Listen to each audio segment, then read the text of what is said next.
Unlock Alabama.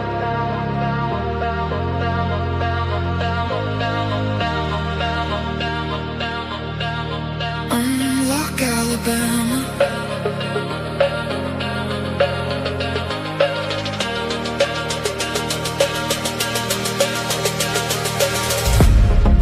Yeah, we're building something now. Dreamers, builders, creators, movers. Started with an idea, now the room feels different. One spark turns a small move into something bigger. Unlock Alabama coming. Unlock Good evening, and welcome back to the Builder Challenge. We've recently had an update. We've changed our name from the 8-week challenge to the Builder Challenge. Shout out to Brother Brooks for the suggestion and change. And let's go ahead and get this started. So welcome to week 6, where we'll be talking about analytics.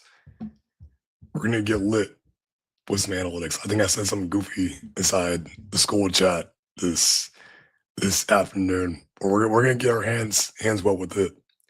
And before we jump into week 6, we're going to go ahead and do the week 5 recap.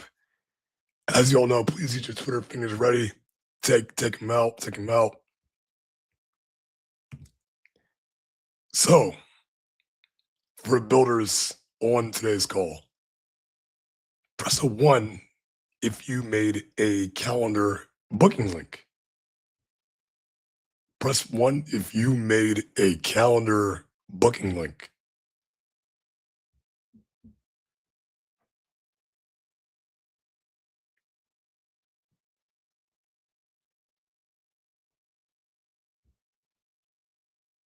There we go.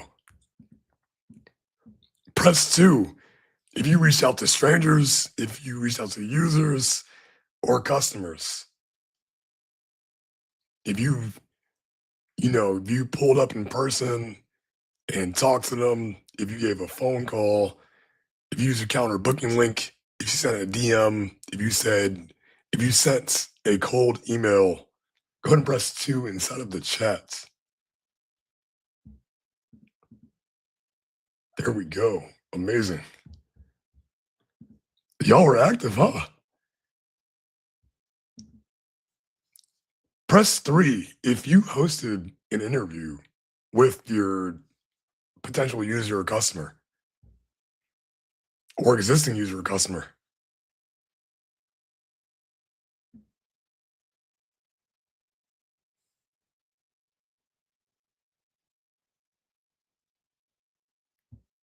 There we go. I'm seeing the 3s in the chat. Awesome.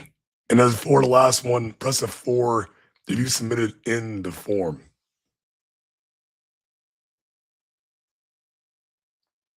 the almighty form.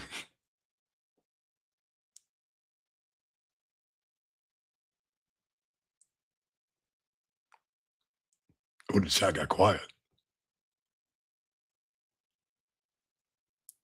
I did see a few forms getting filled out. Awesome. Thank you, Jessica. Bro said, nah, yeah, but you're on it. I know you're on it. Doc says he's on it. Was on it now. Let's go. Amazing.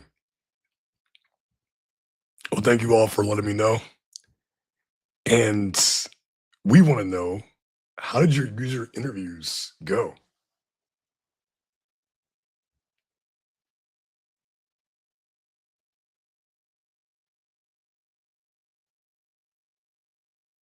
Playing catch up. That's all right. That's all right.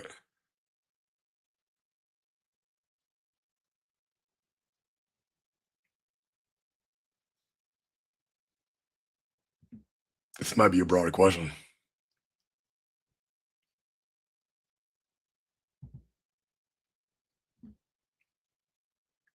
Wow, Marl had 4 yesterday. Congratulations. Doc says it was really good, and you had some amazing conversations with a lot of people. That's great. Was there any new information that you learned, Marlo and Doc?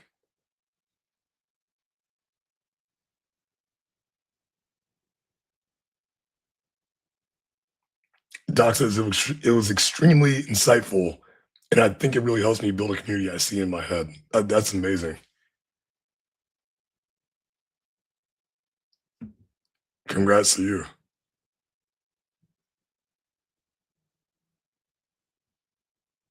Yeah, I think that's where the magic happens, is getting it out of your head and actually getting to speak with real people about the things that you're creating.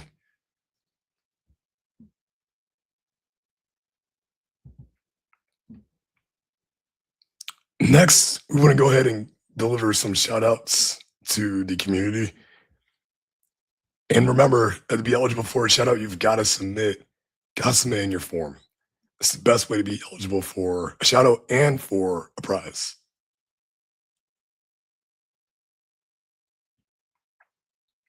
Doc says from his interview, he learned a lot about the history of Birmingham and how not so kind they were to people in efforts of trying to become a quote unquote city.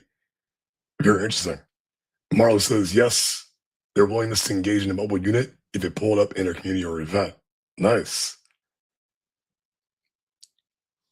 Christine asks, where is the form? I believe Brooks or Paul will drop the link in the chat. So you go ahead and access that. I believe that's at unlock.al / form. I believe, and there's also a QR code that's in the top right of the stream. Thank you, Paul. That's unlock.al / submission. Or is that a /? I believe that's I forgot. Yeah, I'm embarrassed. I forgot what kind of slash it is, but it is a /. The one that goes like this. No, wait. This stream is flipped. It goes. It's a slash you use the most. All right, moving on. First shout out goes to Miss Kofo Warola Ajadi for her marketing video featuring Trash Out. And that was a very creative video. It went right to the point. It was right, I believe, at 1 minute. And yeah, for this superlative, Miss Ajadi, you are the marketing mastermind of the week. Congratulations to you. Amazing idea, by the way, too. Next, we have Mr. Anthony Pyron, who goes by Tony, who's building Model Mentor Lab. And for his week 4 submission, Tony not only got to talk to his instructor with the collision program he's in, but he also recorded not 1, but 2 YouTube videos. So I thought it was very creative. Congratulations, Tony. And we see you. Also, thank you for being active inside of our school community too. And next, we have Miss Shubhangi Singh, who's working on EQ Pitch, who is the conversation champion for this week, who went and spoke to one of her professors, and her professor's opening to talking about EQ Pitch and how it supports MBA students, potentially support MBA students inside of their classroom. And that's what we call being a conversation champion. But there were so many submissions to choose from. So I want to give a shout out to you three. And yeah, thank you for, we see the progress that you're making. We see you hustling. We see you building in public. So please keep up fantastic work.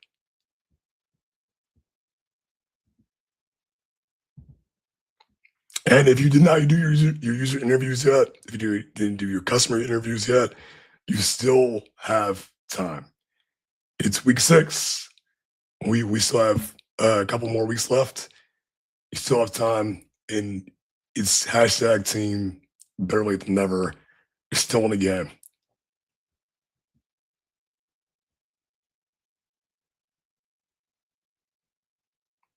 Doc, that you bring up an amazing point. Doc says that SLOSS would be a cool time to do some interviews.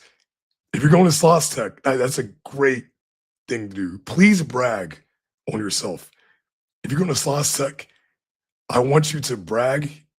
I want you to share that you're in Unlock Alabama, you're part of the Builder Challenge, and share the posts about you building in public.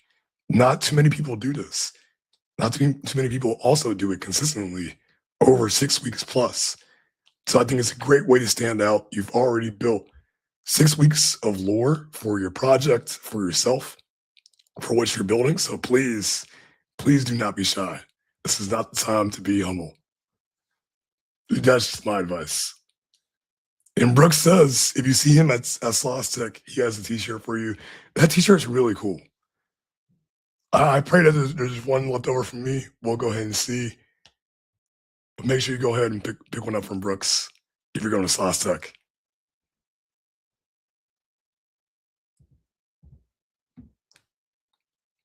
Next, speaking of Brooks, we have Brother Brooks coming on to talk about announcements and challenge prizes for this week.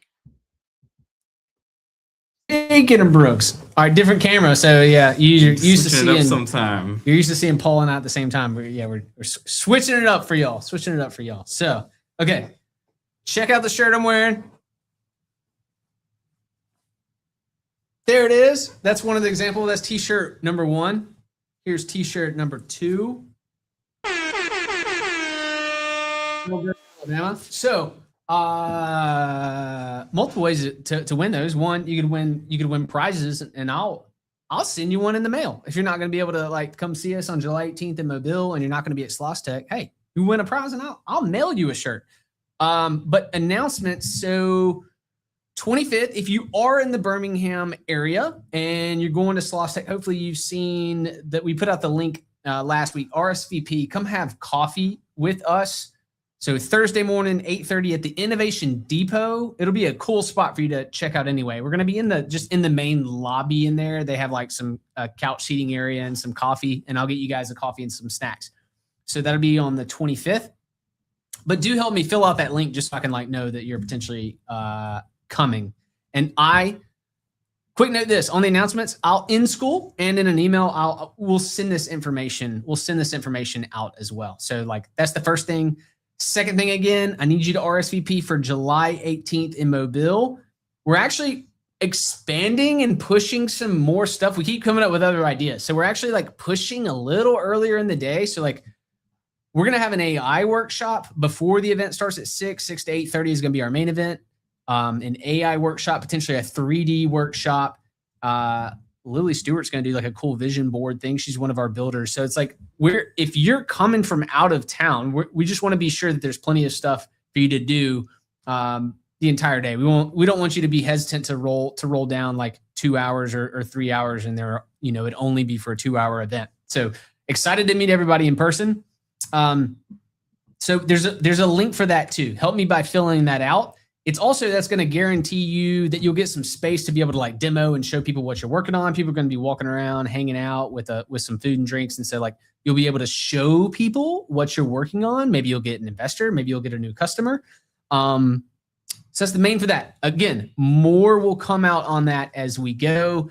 And I said this before, but if traveling down was going to be, make it difficult, if that was going to be the reason between you being able to make it and not make it, send me a DM on school. We may have some scholarship funds that can help you with travel, like maybe put you up in a hotel for an evening or get you some mileage or something. Like, I'll figure that out. Send me a message. Okay. I think that was it for the announcements. Again, I'll recap that in school, and this time actually via email. We're gonna like recap some of the stuff. All right, I've got some prizes. We've got some prizes. All three of these people have just been in the hunt. They've been involved. They've been doing their stuff. We've just seen them active in what they're doing. So there's three names we got Lily Stewart, Genevieve Harris, Miss Harris, and Emmanuel said it perfectly earlier, but I'm gonna try my best. Miss Singh. Emmanuel, help me out with her first name. I believe it's Shubangi. Shubangi. Yeah, the way you said it sounded great. And Miss Singh, you can correct us, please. When you get a chance, correct us. We want to say everybody's names correctly. We're just doing the best we can. So congrats, everybody. Everyone else, keep doing your thing. You win a prize by being involved, being engaged, being active. School's where it's at. Be a great participant. Activate with others. Turn in submission forms. I think that's all I got. Did I miss anything, Paul? No? You feeling good? Okay. Cool. Thank you, Emmanuel. Thank you, Brother Brooks. My nickname is on the way soon. I was thinking Evangelist Emmanuel, but we'll see what the team comes up with. Also, on Brooks's note about if you need support for coming down to Mobile, I just want to share the quote that a closed mouth does not get fed. So if there's anything that you need, please reach out to him. He's just a DM away on school.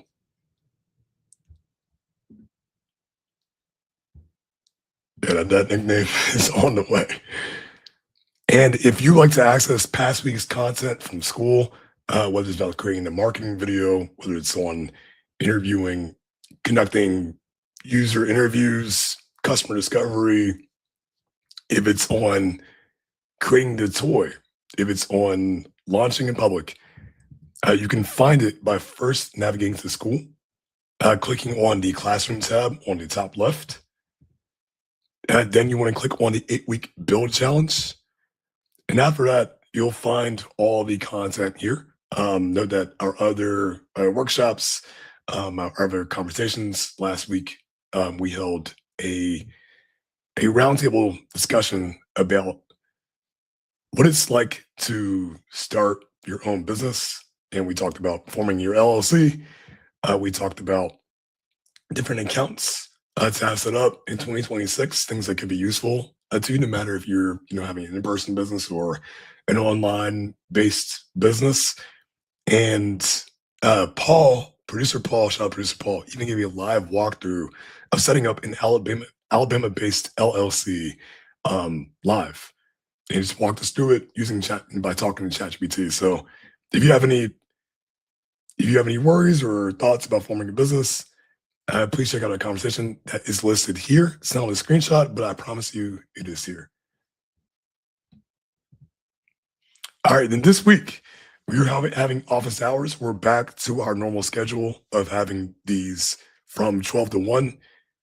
Upcoming this Friday, June the 26th. You can come and hang out with us. I'll be on the call. Brooks will be on the call. It's a really nice, chill, very low pressure, low stakes environment way where you talk to us about anything. You can talk to us about your project, talk to us about roadblocks you're having. If you have just general questions or want to learn how to get something done, you can talk to us. Shout out to Brianna, who pulled up on the last call and got her app now deployed on Replit from Figma Make. So Brianna's now rolling from just from coming through and talking with us on the office hours. You never know what's going to go down during office hours. It's very spontaneous place, but it's all fun, and yeah, we're honestly here to help you. So next, we'll be talking about analytics. This will kick off the lecture portion of today's call. But first, we're going to give a shout out to MBI Ventures, who's our event sponsor for today and for our Builder Challenge. And they actually have a upcoming fireside chat that'll be on July 8th from 2 p.m. to 3 p.m. CST. And if you're interested in learning about venture capital, if you're interested in learning about getting an investment for your business, if fundraising was ever a thing that you were curious about or interested in, come through. Yeah, sorry about the train in the background. I seem to have misplaced my headphones. But yeah, the more details are coming soon for that. So if it's something you're interested in, learning about the venture capital world and fundraising and investing, make sure you pencil this in on your calendar. More details will be coming soon inside of school. And just a little bit more information about MBI. They're an operator-led venture firm that backs resilient founders with traction. They write anywhere from $100,000 to $500,000 checks in startups. And for folks that are interested in raising some funds, that could be you. Make sure to check them out at www.mbi.vc.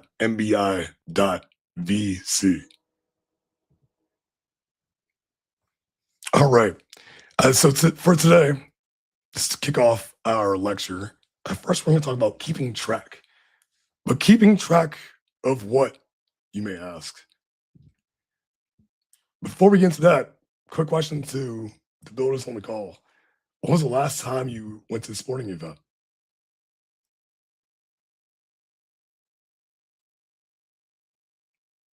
I think I've been to a baseball game like 2 years ago nearby for a Little League game.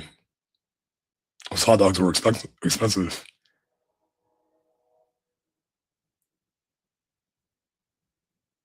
Jessica says, Sunday, Rocket City Trash Pandas.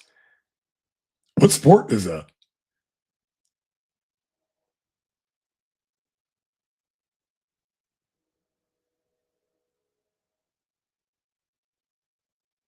Marlo says it's been a while.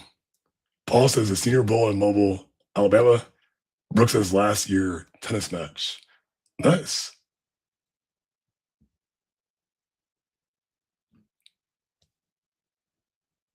Doc says this year, my friend randomly had courtside tickets for the going away game for the Birmingham basketball team. Nice.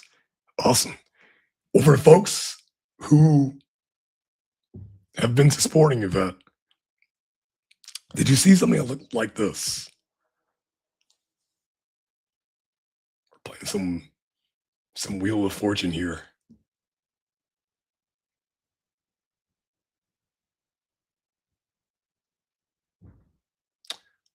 The Trash Pandas are the dastardly minor league baseball team that replaced the Bay Bears. Thank you for letting me know. Can anybody guess what this word means? You may have seen it at a sporting event.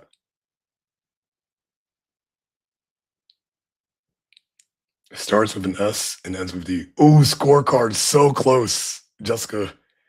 Christina says sidelined. Oh, it's on the side. It can be on the sidelines. Scoreboard, ding, ding, ding. That is the correct answer. The scoreboard. Scoreboards are important. When I used to play basketball as the manager on the team, this was a common phrase that was yelled out during the games, especially when trash talk was going on. You would just yell scoreboard, and hopefully you would discourage and deflate the other team's spirit, especially if there's a large gap. But why the scoreboard matters is that the scoreboard tells you where you're at. And for analytics, you've all been secretly and silently collecting data for 5 weeks now. And you may not even be aware of it. Because analytics is what turns your guesses into data-backed answers. And it's all the information that's coming across you, your project, the users who interact with it, your customers, your visitors, the strangers, even having interactions such as your past user interviews and customer discovery calls. This also feeds into your analytics as well. And also note that analytics isn't created equally because there's define it by two different types. You can put it into two different buckets. The first bucket is what we're going to call vanity metrics.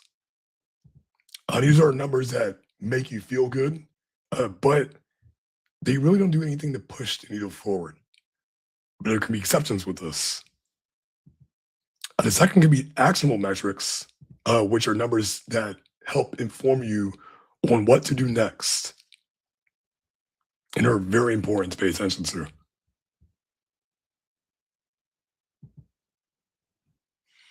So for vanity metrics, again, these look nice and impressive on the surface, but they really don't tell you much regarding how well your project is performing. So for some examples of vanity metrics can be things like views, likes, comments, shares, profile visits, impressions, your store views, saves, bookmarks, and there's plenty of more examples.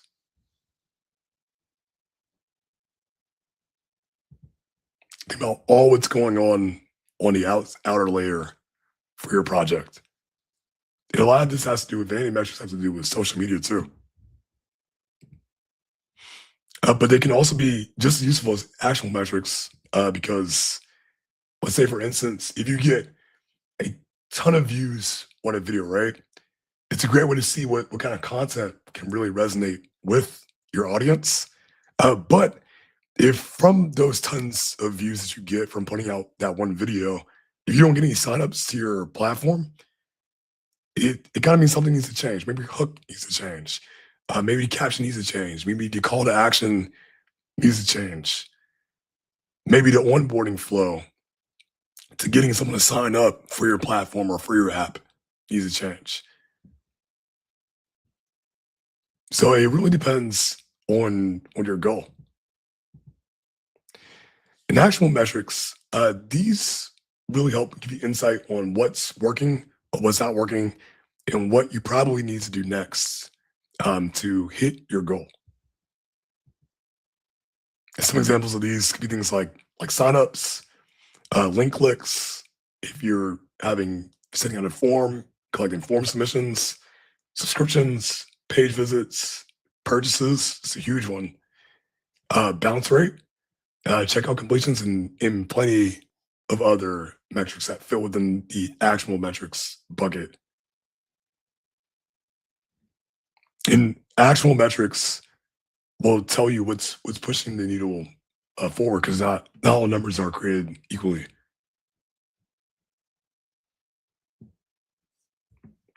Doc points out a cool thing that Claude could probably do a good job of helping you keep track with this. Yes, indeed. Shout out producer Paul, who really good at using Claude for tracking metrics on our side as well for Unlock Alabama's Builder Challenge. Maybe he'll talk to us about that later. We'll see.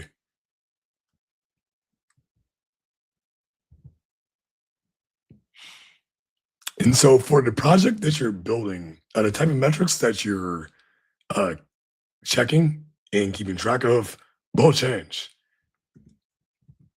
And they can be different. If you're building something, and you don't have to have the same metrics as someone else that has the same kind of project. You can customize it based on what you're building, based on what your goal is. And we're going to dive into the next section about what counts.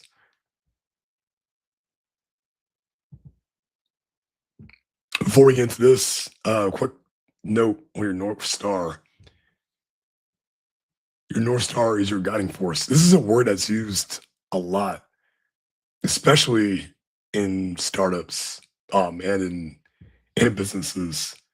For some people, your North Star can be something like your mission, or it could be your values, it could be your vision statement. But for us, for the sake of the Builder Challenge and for the week 6 task, we're just going to call it our guiding force. And this is the statistic that helps us know if we're winning. This plain and simple. And your goal, if you remember for week 1, I talk about this almost every week. Your goal is where you want to be at the end. And your North Star is kind of like, you can think about it almost like your compass and getting you there closer to your goal. And it helps you keep on track to your goal. And so a few examples, if your goal is to get 100 users by demo day, your North Star metric might be tracking the number of weekly signups you're having per week. If your goal is to get $500 in revenue by demo day, your North Star metric might be sales closed this week. Or if your goal is having 250 subscribers by demo day, you can be tracking the new amount of subscribers this week. It's pretty easy. You don't have to make it super complicated. If you have users, you'll be tracking statistics. If revenue, you'll be tracking general based dollars. So in the chat, who is building an online platform?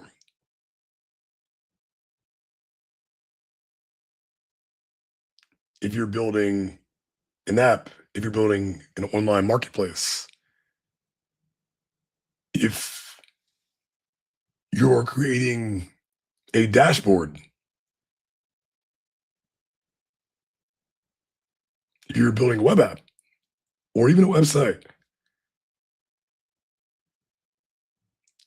Yes, Logan, a newsletter does count as an online platform. Great question. Awesome. So question for you all, what metrics prior to today have you all been tracking or keeping track of? If you haven't, no worries, it's all good. I just want to do a quick pulse check. Yes, Doc, drop the link so we can subscribe.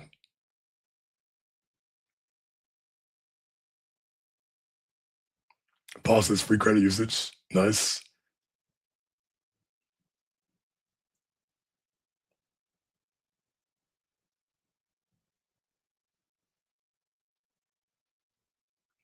Christina's using Squarespace and Google to build her online platform. Oh, for analytics. Understood.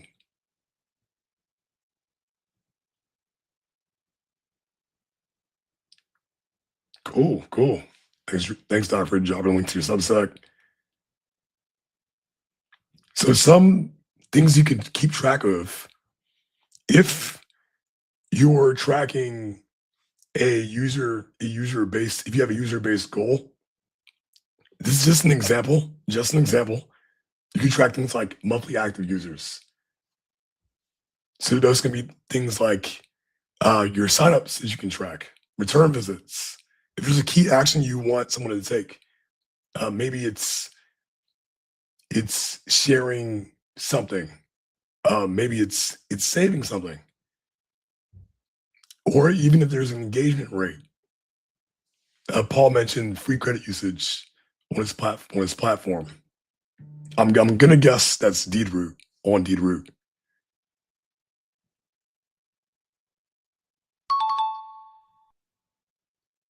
Awesome. Doc says how to text lands people is more so qualitative research.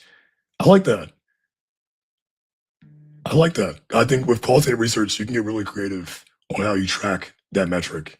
So maybe that can be things like number of comments or the types of comments if you want to conduct the sentiment of comments, or if people are emailing you back after you send out a newsletter to them, you can get very crafty with this.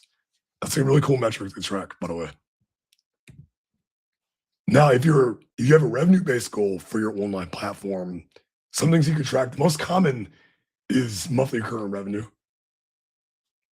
And metrics you can pay attention to are things like pay conversions, your average subscription value, churn rate, and upgrade rate if you have different types of plans. And please note, if you're not interested in following these metrics, it's fine. You're completely free to choose your own. And these are just some examples to get your brains stirring.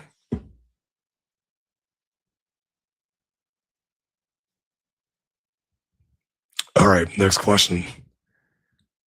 Who is building a service?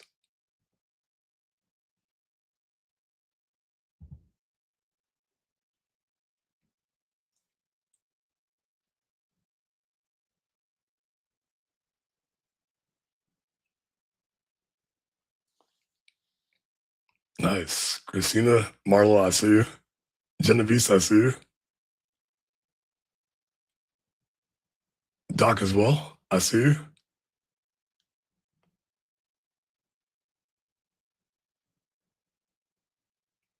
Awesome. I think services are neat too, because you can also get creative with this. If you have a user-based goal for your service, some things you can track are things like your repeat clients. If you have them on as retainers, or if it's something they come back to you for. If you can track referrals. Also talk to producer Paul about referrals. He's got the referral game on lock. Him and Brooks. Response rate, especially if you're sending out cold DMs or cold emails or doing any form of cold outreach, cold calls, and then conversion rate from outreach.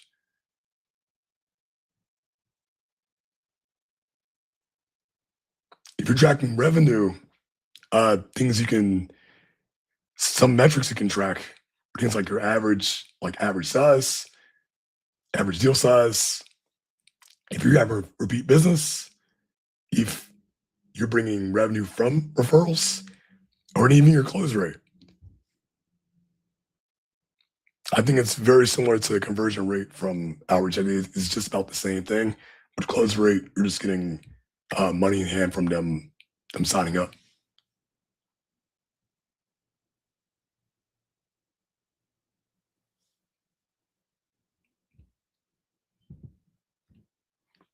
So yeah, I'll say it again.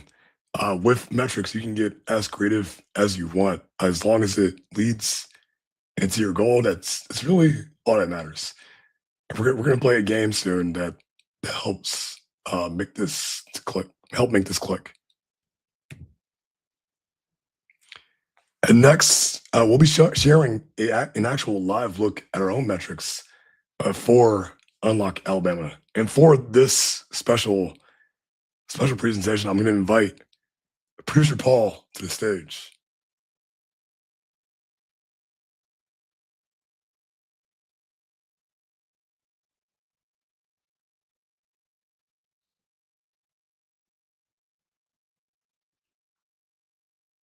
So Paul is on the way. Yeah, where's the chat? Paul. Oh, you got that camera. Cool. Yeah, okay, I got cool. the camera back. Camera's back. All righty. Okay, so let's take a look at some metrics. So inside of give y'all a little peek behind the curtain here. Inside of building Unlock Alabama, one of the things we wanted to know, because some of you may have heard about Unlock Alabama from an advertisement on Instagram or Facebook, or even on TikTok, some people. But the way that we kind of tracked and understood how our website was actually looking to all these people we were paying to be able to come and see what we were talking about, what Unlock Alabama is, was by using this website analytics tool called PulseHog. Post Hog is really easy to add onto any website. We have a WordPress website that we're doing this on, but you can add it to literally any website with whatever creator that you're making, from Lovable to Versal. But what I'll show you is a little bit of like what you could get out of a tool like this. And the fun thing about Post Hog is that it is completely free if you don't have that much traffic. Once you get like a couple thousand people like actually coming to the website all the time, then when I say a couple thousand, I mean like tens of thousands of people coming to your website, then it'll start costing maybe like $20 a month. But up until that point, it's completely free. So let's take a look at the website and what Post Hog generally looks like for us. So share my screen. So if you're not familiar, first and foremost, this is the website. Sure you are familiar. Seen this website before. Make sure that you guys can actually. Oh, Paul is not sharing it. This heads up. That's what I thought. There we go. So website. Hope y'all are familiar with the website. Okay. This is the website. When I'm on the developer side, because it's a WordPress site, you get to see this, like these little customize and things like that, so I can edit the website. But this is a website, right? You've seen this. Now, every time somebody comes to this website and scrolls around and does stuff on the website, I also have this little pixel inside of here from Post Hog that's doing something really special, allowing me to be able to collect some information about like what is happening on this website. While I won't know specific details about the actual person, I will have some information about what they did, like what things they click on, like if they sat and actually watched this video or not, right? And so let's take a look at some of those metrics inside of Post Hog. All right, pulling up Post Hog. Again, Post Hog is free. You can set it up on any website that you have. So here's Post Hog, specifically inside of like, you gotta do that same thing again. Not up there yet. There we There go. you go. Okay, this is Post Hog. Very cute. They have some very cute like hedgehog based advertising. Highly recommend you take a look at it. We're looking here at Unlock Alabama's like data here, and so you can kind of see a little bit of some of what like exists inside of this by clicking around. What I want to look at first is what they call session replays. And so just now, I was clicking around on the website, just kind of scrolling up and down, and you can see here that there is like these live like kind of like recordings of these things. And so if I look at a couple of these, you can see this is probably Brooks a couple minutes ago, scrolling around the website, looking at what's happening here. Same thing a couple more hours ago. If I look at a couple more, we'll see, there I am, right? Because you can see the little top line there. I don't know if you spotted that at the very start, but you can see right there at the top, howdy, Paul, because that's my WordPress site. So like it caught that like I was Paul going through the site only because that's what I saw on the screen. If I go back in the past a little bit, looking at something like somebody who came to the website and clicked 20 times on the website, you can see they did it on a mobile device. I could see what the website looked like to them on their actual phone as they like went through, scrolled around, and like with those 20 clicks, probably clicked on the questions at the bottom there to try to understand what Unlock Alabama is, right? You can see them opening them up, spending their time reading it, scrolling, screaming past things, seeing what's on the bottom, and clicking around, right? But this is interesting data. This is really informational stuff, and the website looks like it looks today because of us being able to have an understanding of how people are going through, clicking around, and looking at information on the website. And like that's super helpful if, for example, you're trying to sell something and you have somebody who comes to your website and clicks 67 times, you probably like are missing something, or that person may be looking for something that they're having a hard time finding. And so like it's things like this that give you a little bit of a hint at what's actually going on with your business, with your website or whatever. But it's something that you can measure, something that you can understand. And like when you start looking at these things like an aggregate, like I'm looking at individual like these kind of remade recordings of people's like of people like actually using the website. But if I'm looking at, say, for example, the last 24 hours of people like actually on the site and just looking at things that they clicked on and whatnot, I can see some more interesting information. I can see like when they left the page, when they came to view it. I can see if they clicked on any of the links. So like these little bits of information, again, super helpful. If somebody is interested inside of doing something, if somebody is interested inside of learning about something on our website, we can have a very easy way to be able to learn this stuff. And then like as some of you pointed out, using AI, I could like export this stuff down and then ask questions of it with Claude or some other AI, right? And all of this is helping me like be able to understand a little bit more about what you guys are doing on our websites and seeing better ways to be able to serve y'all inside of what we're doing here. Hopefully that was a little helpful, Emmanuel. That was pretty awesome. Thank you, Paul. Absolutely. If you both don't mind staying on. Yeah. We're also going to continue to the next portion, which is the legendary game.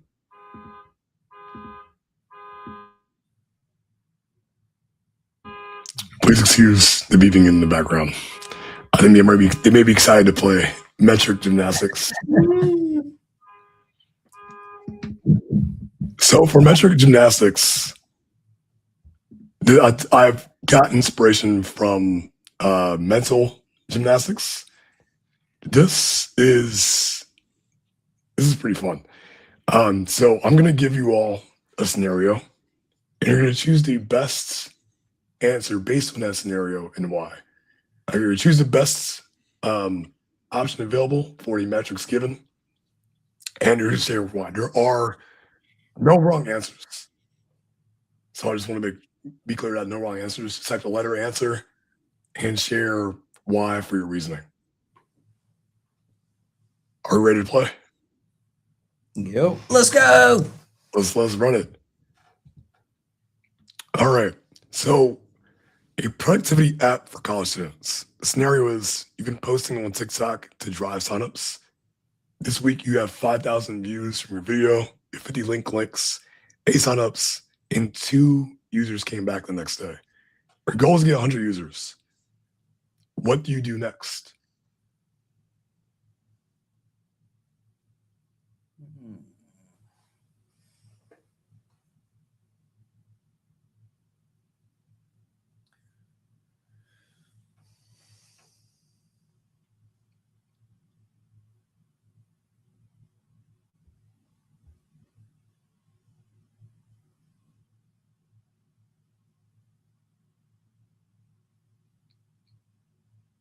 Stop provoking. Yeah, I got my answer.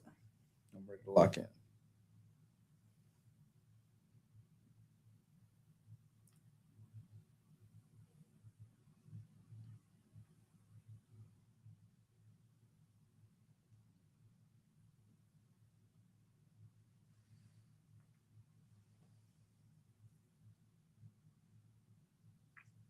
All right, let's hear it.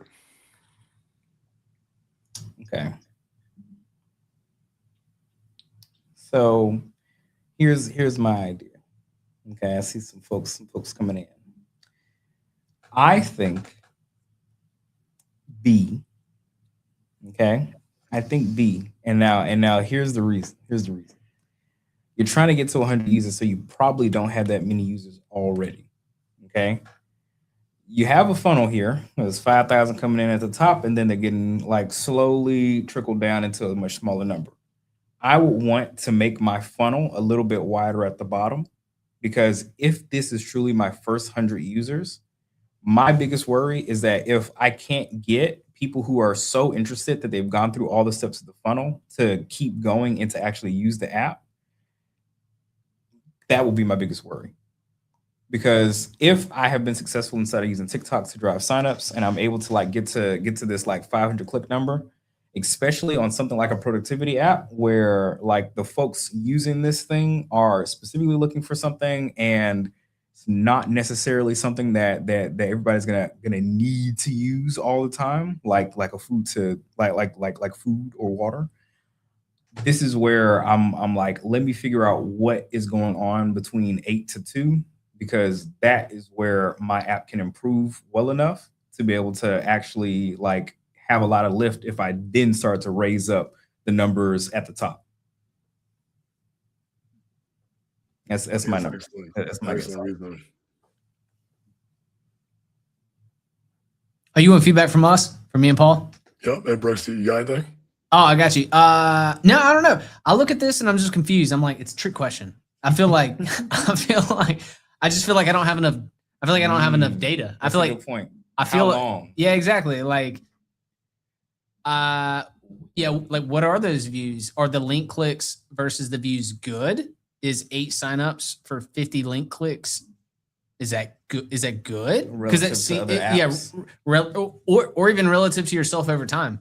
I know I know we're not supposed to think that deep into it, but I just like looked at this and that's what I thought when I'm looking at the options. I'm just kind of like, man, I don't know. Like, I feel like we need to have more posts, more data, more views, and like compare. That's a fair point. That's a fair point. Time is a factor that's missing from the premise of the question. How long? Exactly. Do you have a SMART goal? Is it timely? Like, how long are you looking to get to 100? And how long have you tried to actually get people in? Because, like, if you say you posted for one day and you got 50 link clicks and 8 signups, it's looking pretty good if you post every day. Yeah. Great point about time. And sometimes you just need to put out some more content to see what's really sticks and resonates. I like Lillian's answer too of C. I think sometimes I get stuck on sign up friction. You know, heat maps can really help with that zero friction loss. Remember, there are no wrong answers. Yeah. If you put in a letter, please share your explanation for context. All right, number 2. So we have a meal prep service for busy professionals. And the scenario is you've been making cold calls to get clients. This week, you called 30 people, 12 people picked up the phone, 5 got to the booking link, and 1 person paid. Your goal is to get $500 in revenue. What do you do next?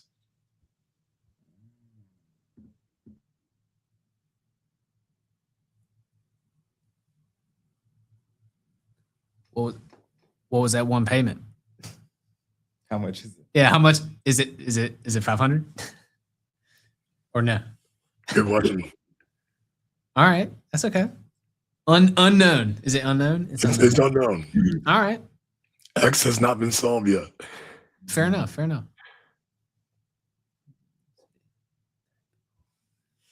Well picked up.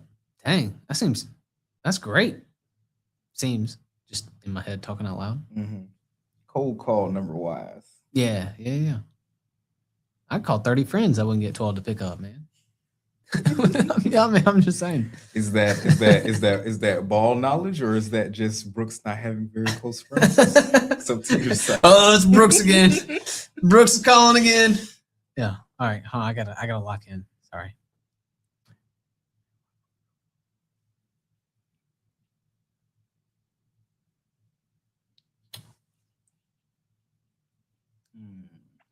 Lillian says B, there might be a problem with the price.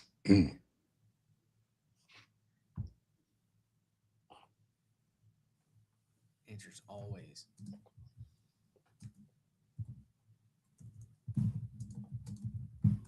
Answers always more phone calls. But there's more calls. Nice. Dude, you're getting almost 50% answer rate. That's a pretty You know what I'm saying? pretty high for cold Dude, calls. You just keep calling. Generally in cold calls, you might call 100 people and like 2 people pick up. Right? That's like I'll tell you, when I was working at a nonprofit and I had to call municipalities to ask them about their garbage service, and given this is these people's job to give the public information about their city, and I couldn't get them to pick up. And when they did pick up, they was mad that I was calling them, even though that's their whole job. Yeah. 12 out of 30 is crazy. Yeah, exactly. Wow. That's family numbers. Yeah, exactly. Calling cousins. Now, what I'll say inside of my answer, I agree with Lillian a little bit here, because we don't have the information of like what the actual offer is. I would bet a more interesting offer for those 5 people who like both picked up and went to the booking link, like I would be very interested to understand what the offer is, and then from there be able to like really up how much I'm like the calls, because calls are going fantastic. For the calls to go that well and people to pick up and then go to the booking page, like come on, something like give them a free trial or something, because they're interested, deeply interested. Oh, they just needed a love the host. discussion Just about look at the this. companionship. That's why they picked up the phone.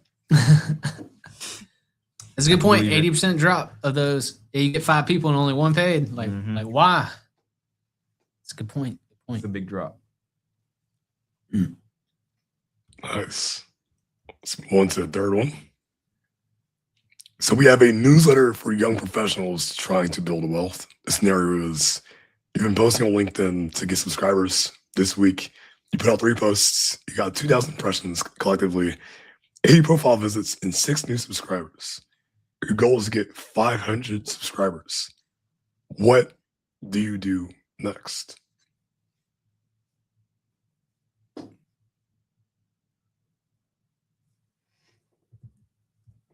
Gut reaction. This is where the vanity metrics are pretty good.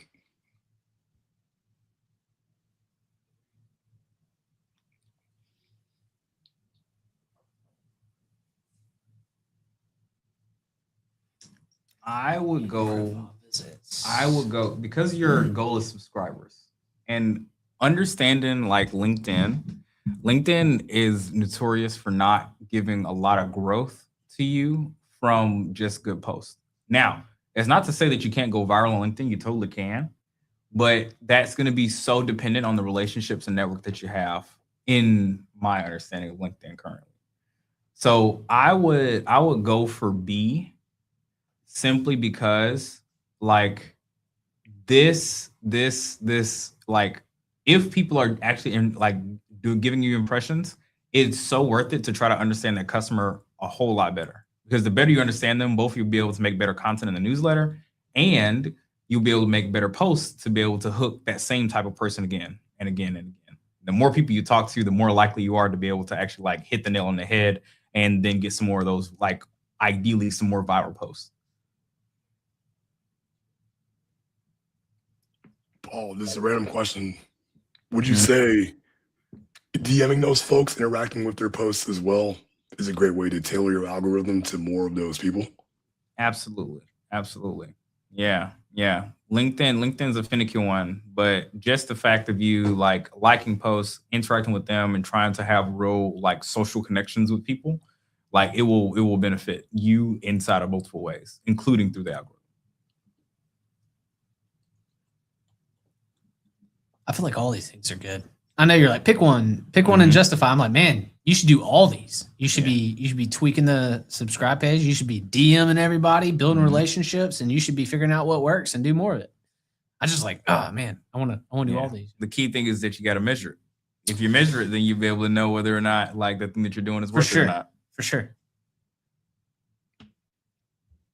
It's all these are tough. This is a fun game. These are tough because it's like a snapshot in time. You're not able to see. You're like, we're not looking at stuff over time and like comparing, right? We're not being like.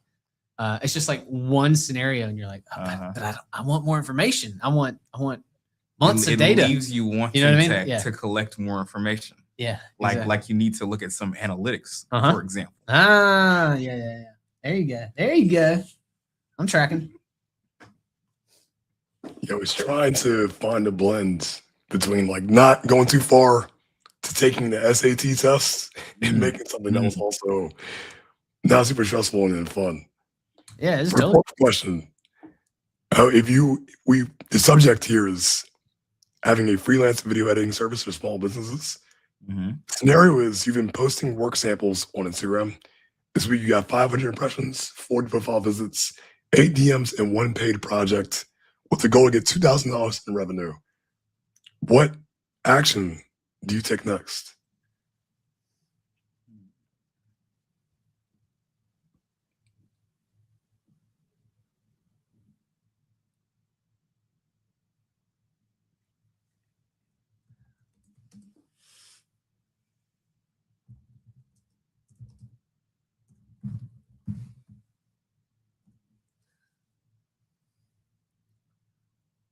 I'm chatting it up. Bless you. Thank you. Bless you. Thank you.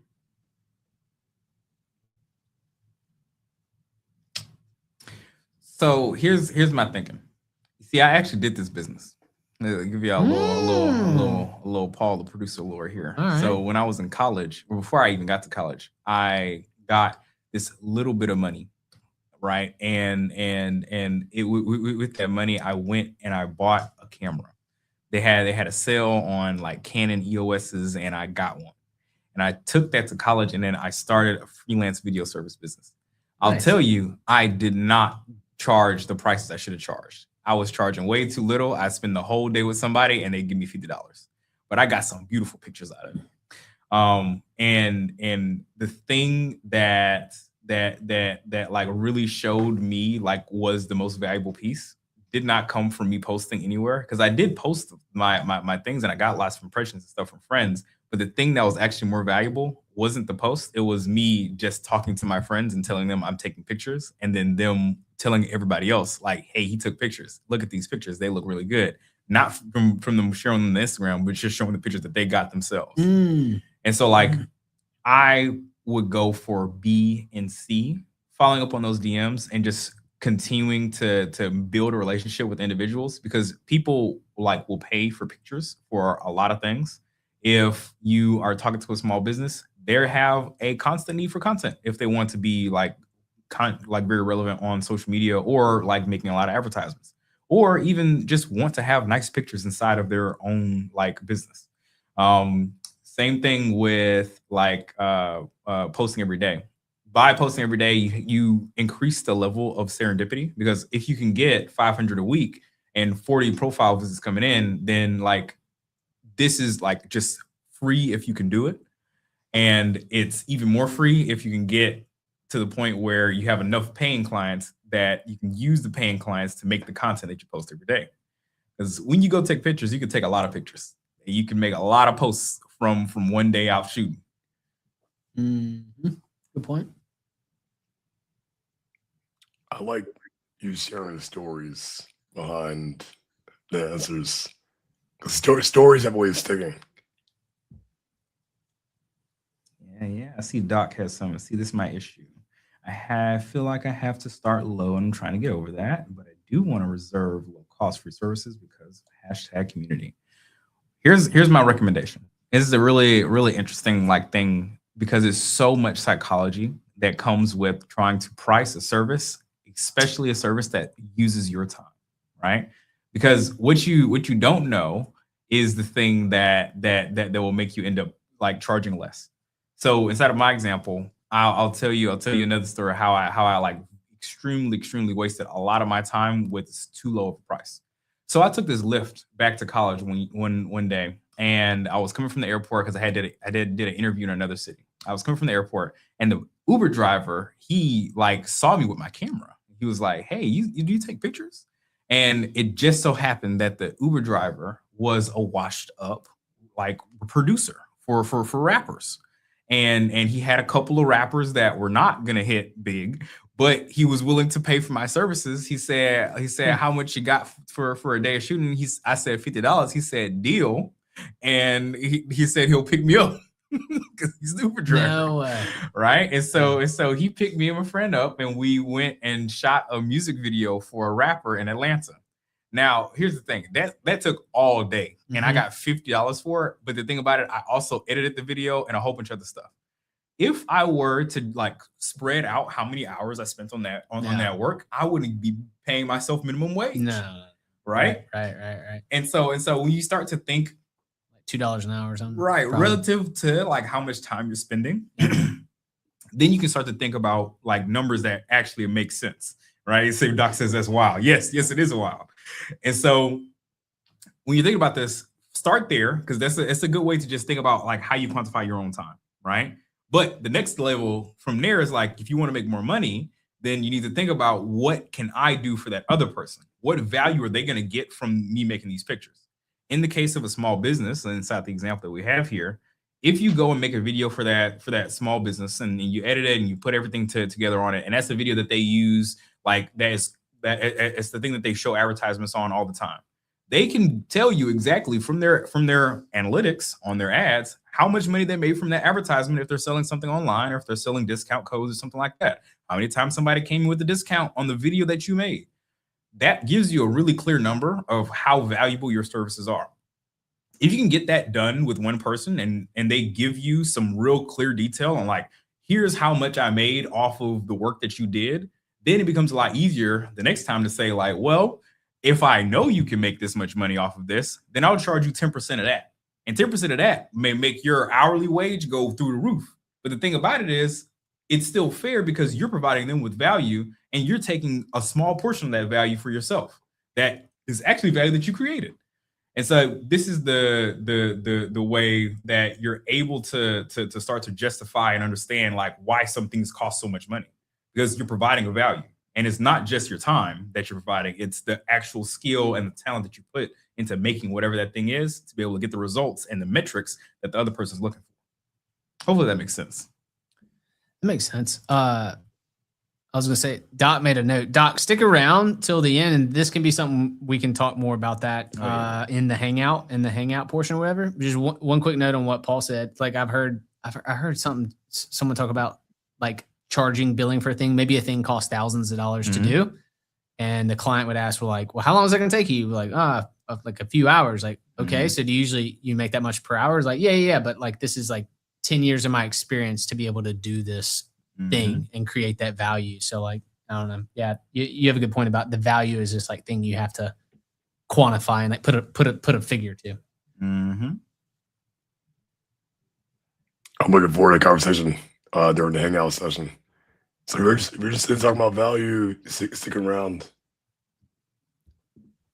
That'll be our topic conversation.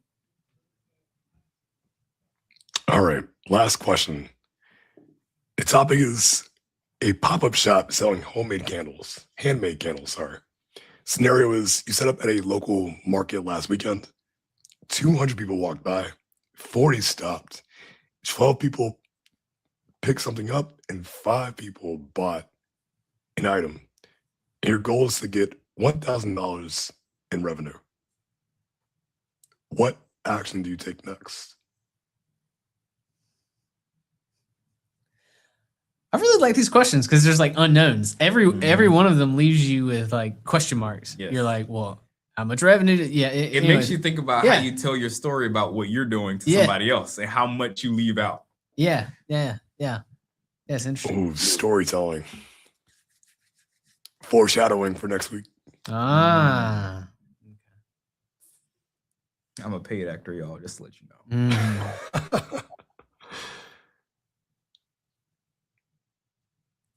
Cheap round to the table on a busier market. Lillian, I like the psychology behind C and she finds her work as attraction. Reminds me of the popcorn psychology with the small and the large. Also, people like cute stuff. Things that are little and small. That's a really good point, Lillian. You kind of got the game right there. That's the elite ball knowledge at the flea market right there. Get them to buy something for $1 so that they spend a little bit more time and get enticed by the $10 item.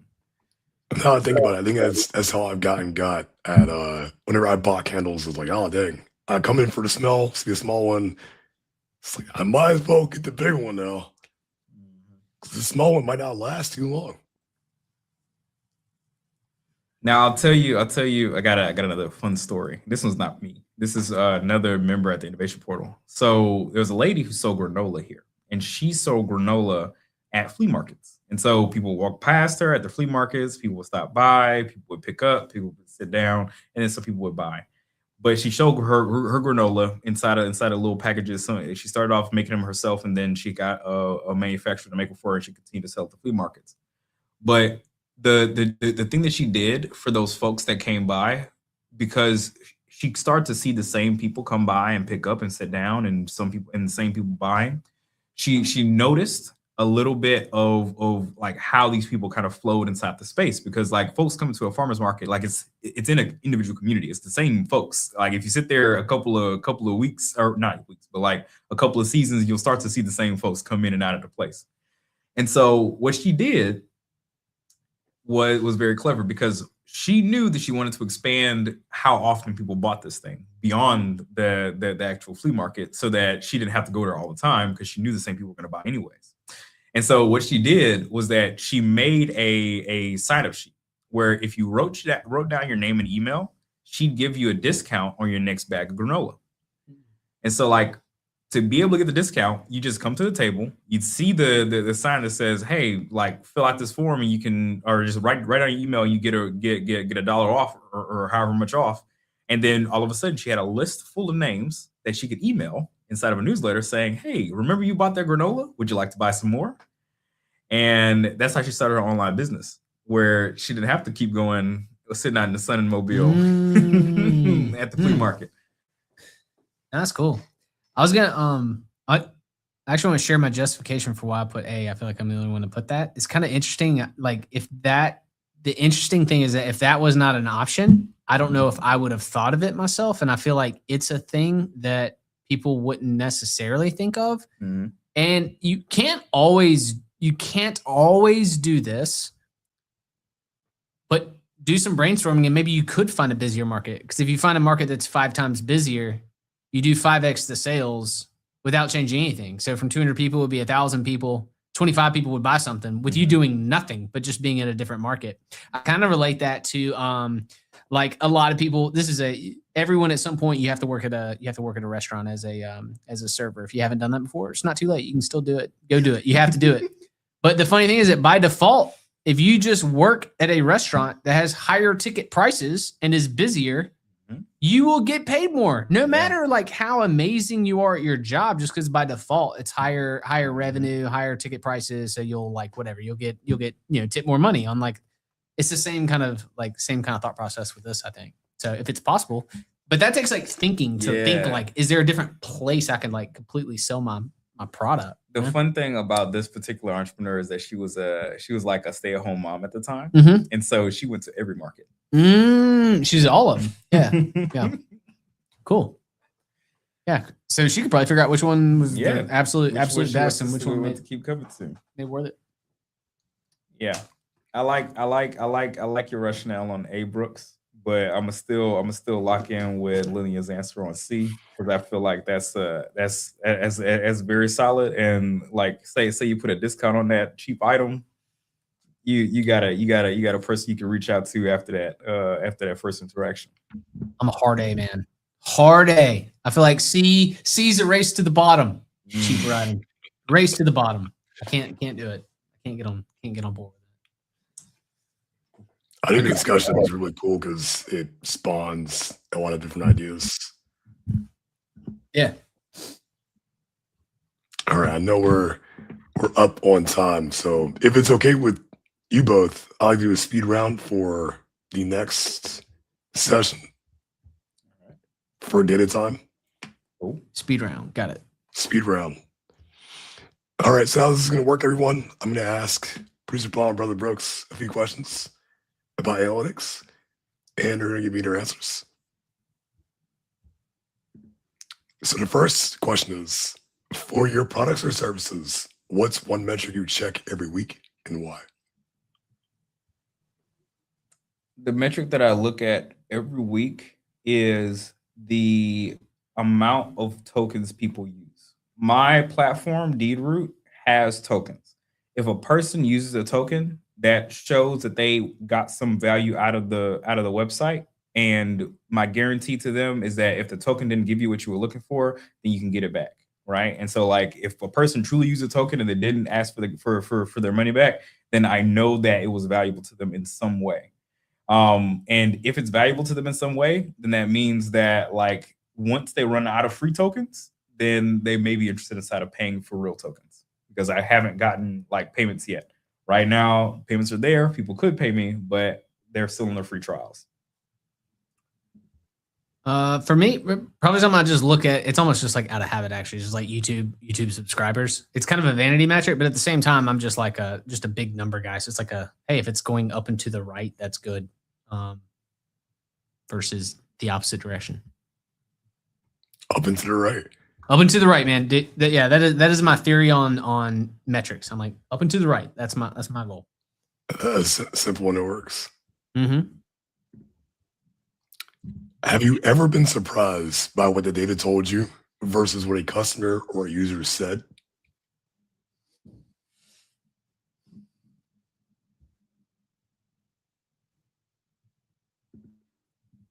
I'll say like one thing that's very telling. Like I may sit down with the user and they may be like, "Oh my gosh, this is the best thing ever." They may have like a moment inside of our meeting where they use the thing and they're like, "Yes, this is perfect. This is so useful."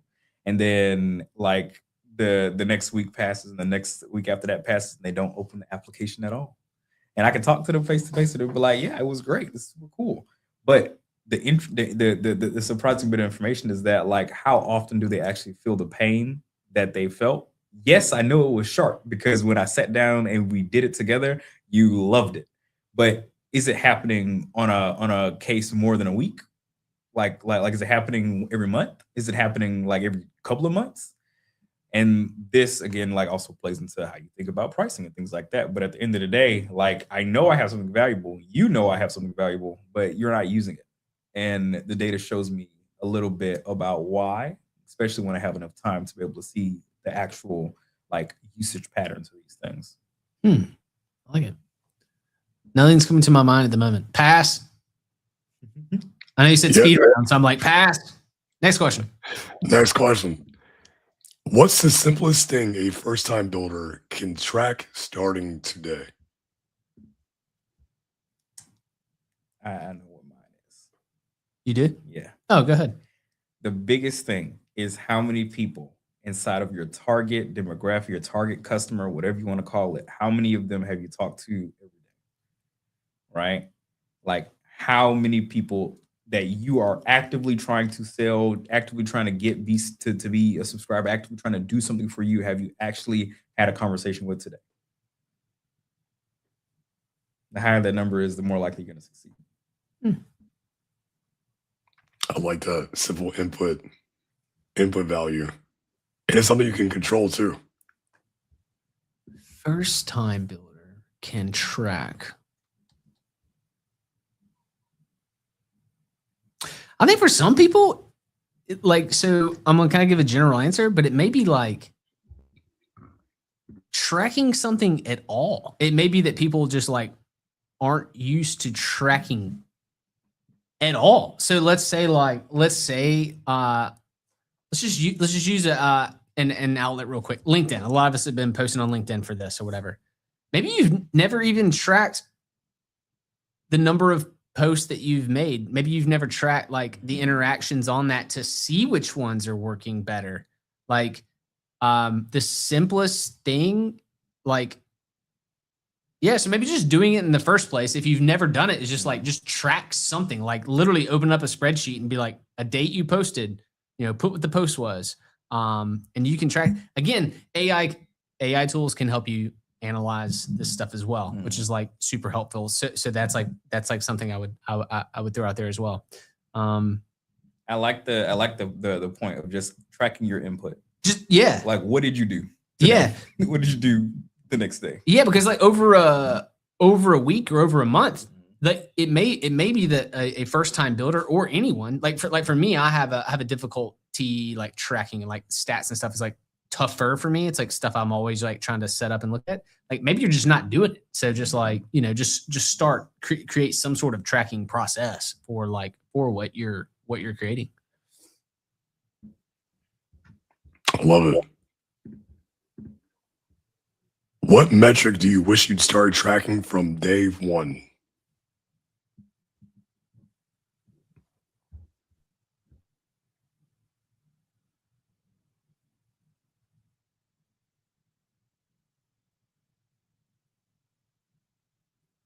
I would say link clicks, like not the actual views, not users on the page, but like how many times people click the link and where they clicked it from. Being able to attribute where like somebody like found your link or like making sure that everybody has like some type of tracking to be able to see like this person clicked from Facebook, this person clicked from an email, this person clicked from a text message. Like that little bit of information can go so far inside of telling you what works and what doesn't. Because you can spend a lot of time doing something that doesn't work and not know that the thing that works is like slowly building up your numbers, and like whatever effort that you're putting in isn't actually building up the thing that works. Yeah.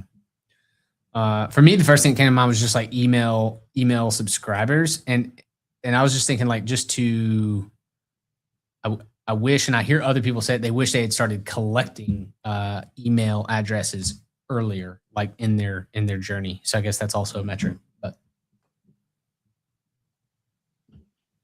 Yeah, that story from the person selling granola is still in my head about the emails. That's how you launch an online business right there. I dig it. Number 5, last question. What do you do when the data tells you something you don't want to hear?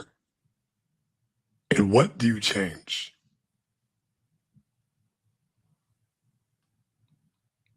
It's kind of digging on a previous game we played.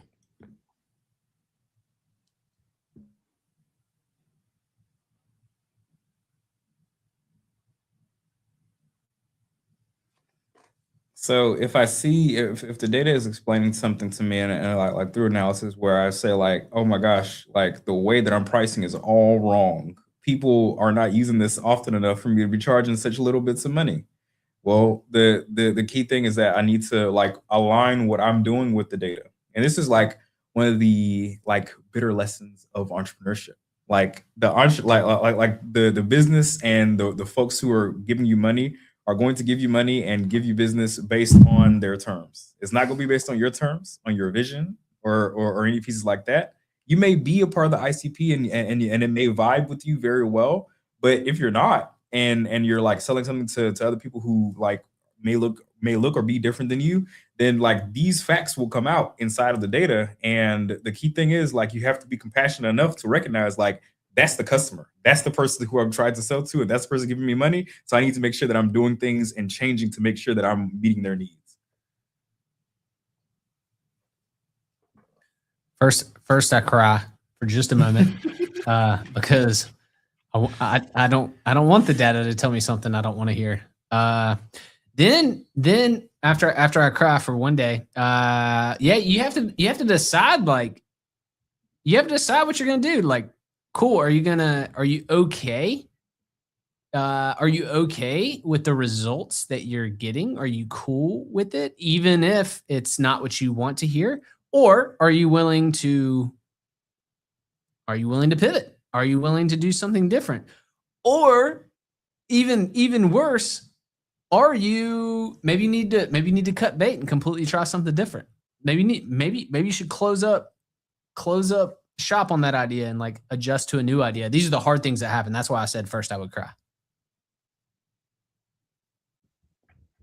The real answers.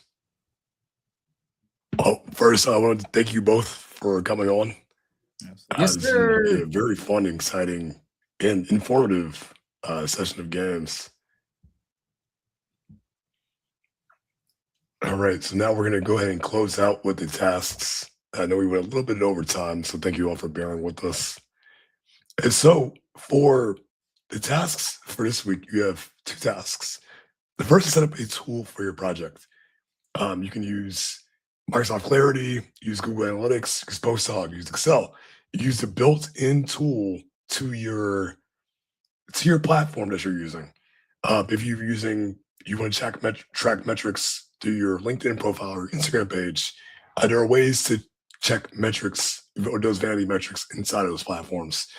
If you're building an app or a web app using Replit, Lovable, Squarespace, and I think another one mentioned with Webflow, there are tools built in to track additional metrics as well. So these tools are optional. If you have a service-based business, you can use your Notes app. You can use Microsoft Excel. You can keep it very, very simple, but just use one tool. And after that, you're going to pick a metric that matters to you, and that's going to be your North Star. Make sure this is in relation to your goal.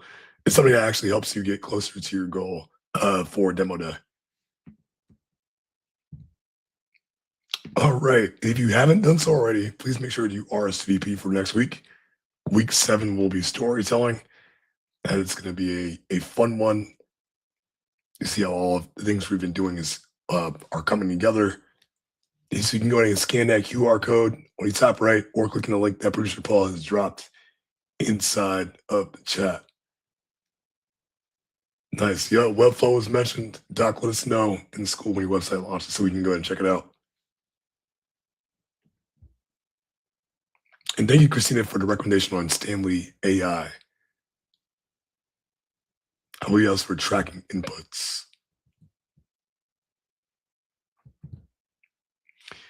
All right, next one, moving on to the lab session. And for the lab session, we're going to go ahead and break for 5 minutes. Please note this session is completely optional. So the current time is now 7:23 p.m. CST. And we'll see you back at 7:28 p.m. CST.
All right, welcome everybody.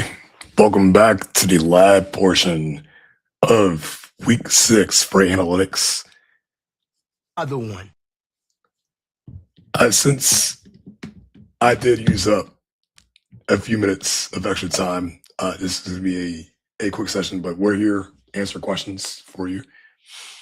And so this lab portion is optional. You're free to collect analytics however you choose to.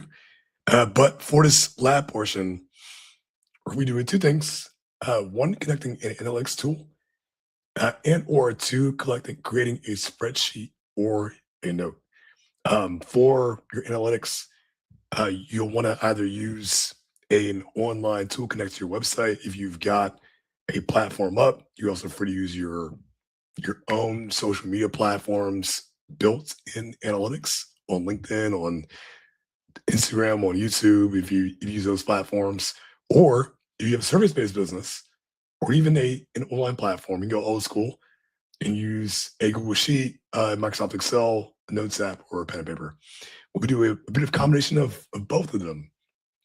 And we're going to start off by using a really cool tool from Microsoft called Microsoft Clarity. All right, so I'm going to drop this link inside of the chat. I'll be honest, I'm a Google Analytics guy. We have some people that do not like Google Analytics. I'm shouting out a dig at Brooks. I believe Brooks is making a better tool than Google Analytics, actually. So if you want to talk to him, he's got the sauce on that, because Google Analytics is pretty confusing.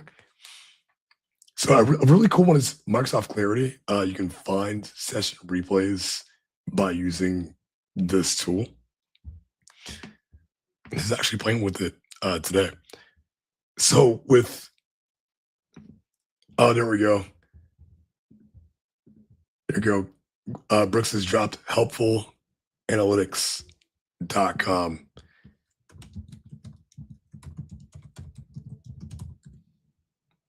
So if you want a better way to track your Google Analytics without having to dig through all the options and menus and buttons, and what an easy way to do it, our own brother Brooks has made a tool for you that you can actually start for free.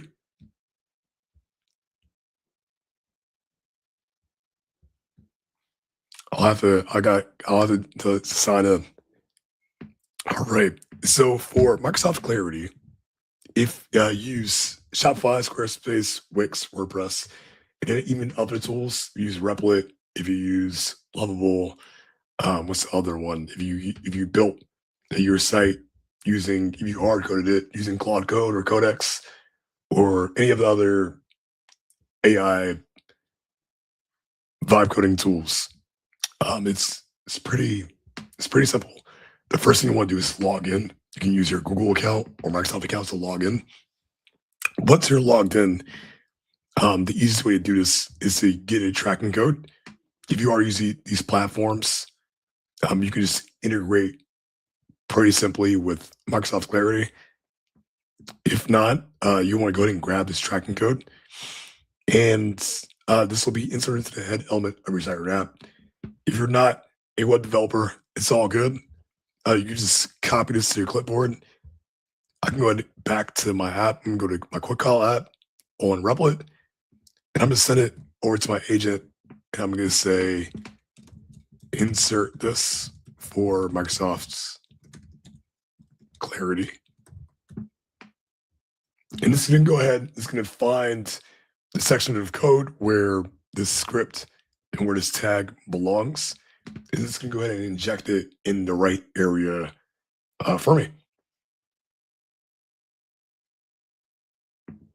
You'll want to make sure if you're using an AI coding tool, you want to make sure that you republish your site or your project afterwards, because the code won't take effect until after you publish it.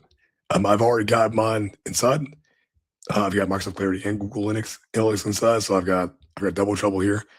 So now I'm just going to go back to QuickCal, and what's cool is just like what Paul did through postdoc, I can go ahead and see the actual session replays.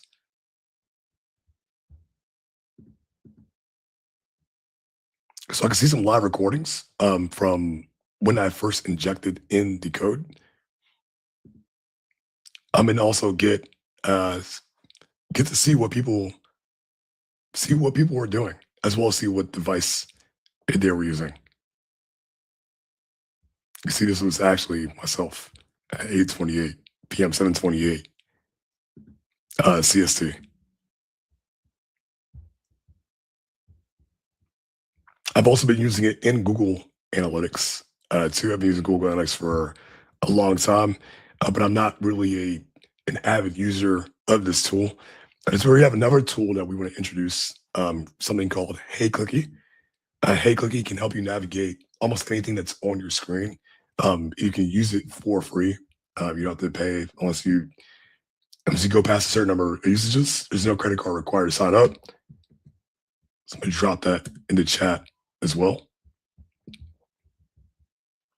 Hey Clicky is nice because if you're using if you have a site and you're trying to find a certain metric or analytic that you can't seem to find, like I don't like digging through Google Analytics. It's a huge pain point for me. That's why that's why Brooks built this tool, helpfulanalytics.com. But since I'm not signed into helpfulanalytics.com yet, I'm just pull up Hey Clicky.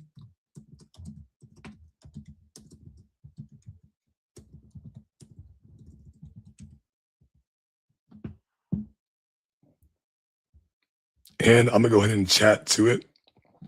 I can either type it in or use press Control Option, and I'm gonna say, where can I find my daily active users for the past 3 months?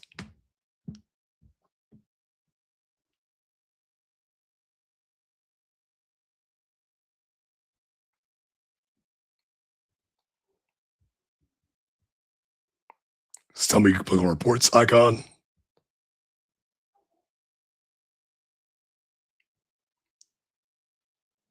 Oh, I think I gotta press it 3 times.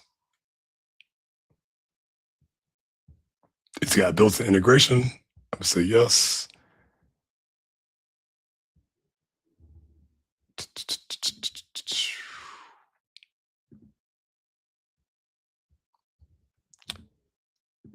I'm just gonna give it access to everything to make this process a little bit faster.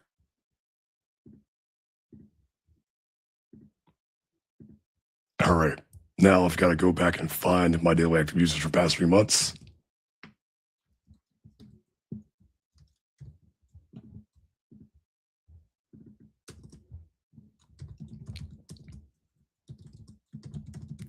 Where do I go to find my DAUs?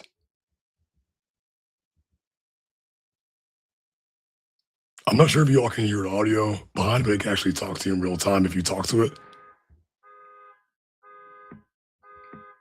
All right, and saying go to user engagement and retention in the left sidebar.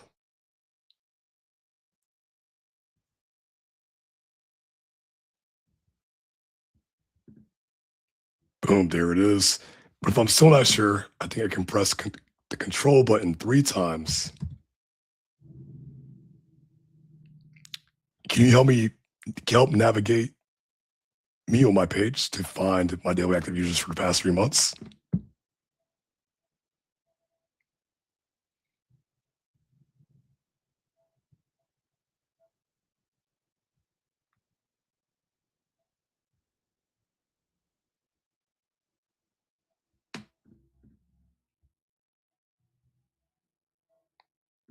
All right, it's still thinking in the background. The faster way to do this would just be taking a screenshot.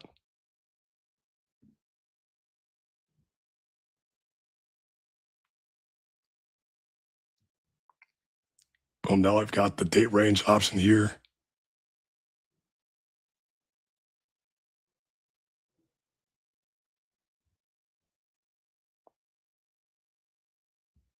All right, so let me open up the calendar.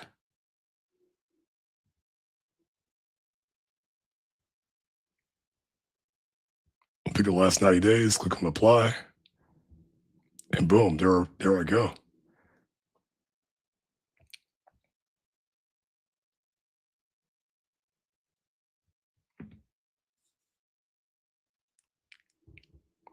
You can also see where my users came from too, which is pretty cool.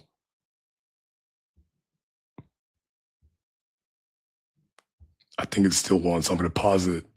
I pause it for now somehow. I'm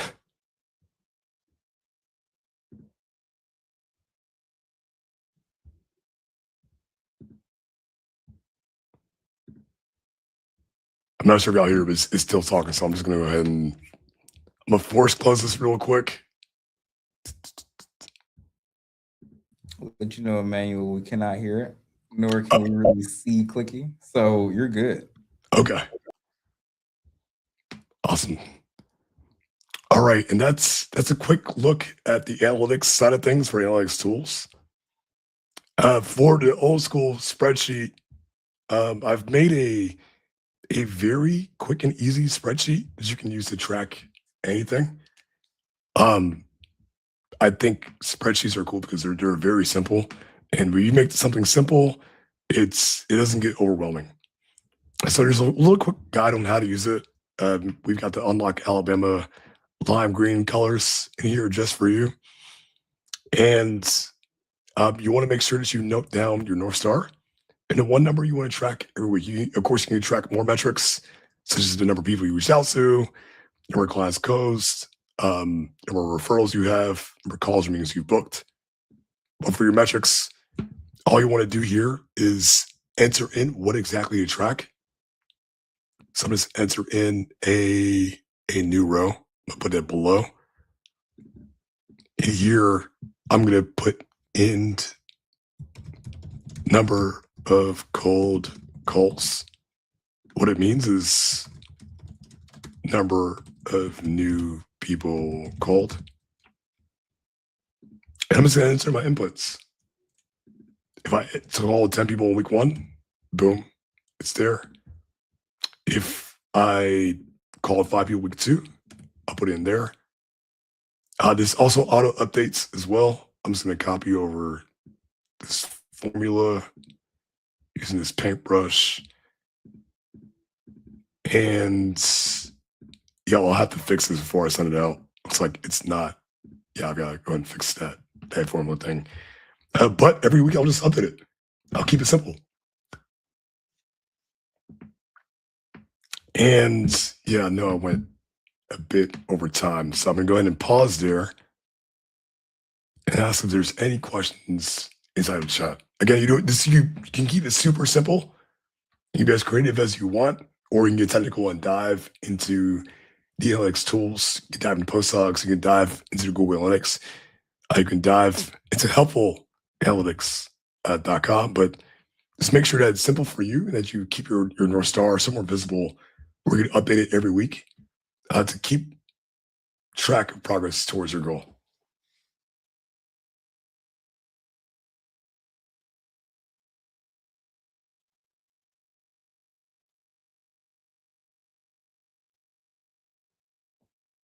All right.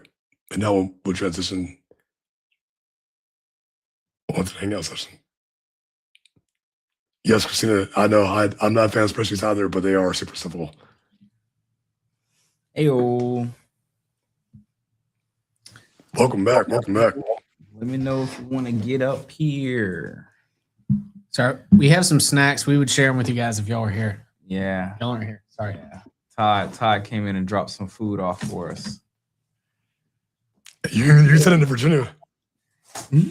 Yeah. I don't know if you wanted that far, buddy. We'll shoot it on up there. I don't know if you wanted to take that travel. What y'all got? It's he's got some little slider sandwiches. I'll let you know. Most of the stuff we have is from Greer's, because Greer's is literally next door. I love me some Greer's. For context, I ate there. I think when I was in Mobile, almost every weekday. Oh yeah. Yeah, you find something.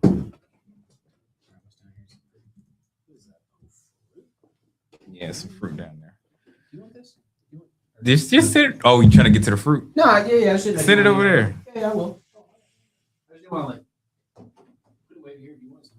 No, you good. I'm gonna get it. All right, I don't know if Doc's still here. We talk about value. Doc, come on in, Doc. Talk about Let's value talk stuff. about it. You don't have to come in. We can Yeah. we can just talk. You can chat. You come in. can hop in and just yap and not Mhm. put your camera on. That's fine. Oh yeah. I'm trying to remember what he was. What was? Do you remember what his question was earlier? It was about I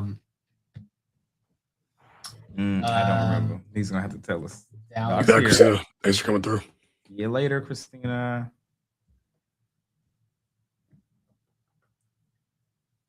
Oh, it was about pricing. For photography. And it was about pricing. We're talking about like value. Mhm. Not a reveal on Thursday. The IRL reveal. Oh yeah, I like that, man. Communicating value. Okay. So in the sales motion, share some snacks through Bluetooth. We will. You see, just gotta shake the Bluetooth mic. It'll come out. Mm-hmm. Smell-o-vision coming to you. Okay, so communicating value. When you're sitting down, you're selling, right? There's a couple ways you can go about doing this, and to give you a place to go and like find all this information, I highly recommend you look at literally anything made by Alexander Hormozy. Alexander Hormozy does so much good content on like how to sell. What is a good offer? How do you communicate what you're selling? How do you like sell for a higher price? What does that look like? Like there's a lot of psychology that goes into it, but just as much psychology as there is inside of actually selling something, there is a lot more logic that goes into making offers that people actually want to like take on. Alex Hormozy talks a lot about those types of offers and how to do those offers. He in fact has a book, and the book is like semi-free. Like you can listen to the whole audiobook in this podcast. Like it's all there for people to pick up because he wants to see more entrepreneurs succeed. And so like the biggest piece of that when you're trying to communicate value is about thinking through the offer and understanding what the value is to the other person. And so like giving some clear examples. Okay, let's see. Doc. Sales in general. I have also been interviewing for jobs. Yep, UX designer. And I feel like I'm not great at communicating the value. Okay, inside of UX. This is another thing that Alex Hormozy talks to is like how do you hire somebody or be hired? Being able to be very clearly explain like what value you bring to the team. So here's a little fun thing for me. When it comes to hiring, when it comes to like applying for a job and like even inside of like creating a resume, this is something that the Google recruiters, when I was like getting my first job at Google as an intern, like these are the ones who really like told me that they really broke down to me like how do you communicate value. So in the Google case, they had a simple formula, and this is a similar formula that you see on many like company websites on like how you should organize your resume. And it's all about like communicating value, specifically through numbers. How can you take what you're doing and translate it into some numbers or some metrics that the business is interested in, right? And so like inside of like engineering and UX and like pieces where you're building on top of something, a lot of times it's really hard to connect the like value of like a user's view or the time of a user spends on an application, or like even just like as we were looking at some of the post hoc pieces, like how much time a person actually like how many times they click on a website. Like these are real things, and UX like has a direct impact on these things. The key thing is that you need to put it into context of the business. But the only way you can do that is if you understand the business well enough. And the best way to understand the business is to ask questions. So in the context of like, say, for example, Unlock Alabama, and thinking about the UX on our website, since you say you're like a UX designer, I want to break this down inside of a way that makes a lot of sense. I got another resource for you also called design.growth or growth.design. Great resource. They have these little animations that explain how to explain value for UX designers. Highly recommend you look at that. That is going to be 90% of everything that you need and 10 times more than anything I can say. All right, growth.design, really good one. Yes, Emmanuel, thank you. Now, the way that you could go about this, looking at our website, I showed you people who are clicking on the website a whole bunch, right? If you're a UX designer, this is poison. If a person's sitting on the website, clicking, and then doing nothing, not applying for anything, not buying something, something is going wrong with the UX. Because if you are a UX person, the most ideal scenario from a business perspective is that a person comes to the website, they're amazed and delighted, they understand what's happening there, and they either very quickly hop out because they know that this isn't for them, or they actually purchase the thing, right? Now, here's the thing about that. There's an extra like confounding variable here. If the person that came in isn't the ideal customer, then there's no way that you're going to get them to go and do something else. If they are the ideal customer and the marketing team has done their job and the advertising team has done their job, they got the right person into the website, it's now your job to make sure that person actually goes through very quickly to do whatever the thing is that the engineers or business people or whoever tried to put together to be able to give them as an offer, right? But that is your gap.